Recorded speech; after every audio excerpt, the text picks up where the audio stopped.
असतेस, घरात हे कमी आहे ते कमी आहे, आणि ते चहाला 5-5 भांडे आणून ठेवले. तुम्हाला काय कळतंय? लागतात ती. मी लग्न करून आले तेव्हा काय होतं हो तुमच्या घरात? एक एक भांड जुळून सगळं उभं केलंय मी. झालं, हे एक तुम्हा बायकांचं सुरू होतंय. मी आले लग्न करून तेव्हा या घरात काय होतं? मी एक एक भांड जोडलंय.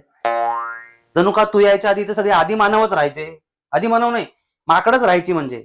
मग तुम्ही आलात आणि मग इथल्या माकडांची उत्क्रांती झाली आणि माकडाची माणसं बनली. काय बोलते? अहो माकडं आधीच सुधारलीत. निदान ते स्वतःचं अन्न स्वतः खातात. पण आजही 70% पुरुषांना जेवण बनवायला येत नाही.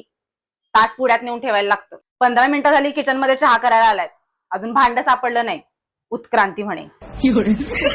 हे उत्क्रांती, राजकारण, इतिहास हा बुद्धीचा मोठेपणा दाखवता ना, तो बाहेर.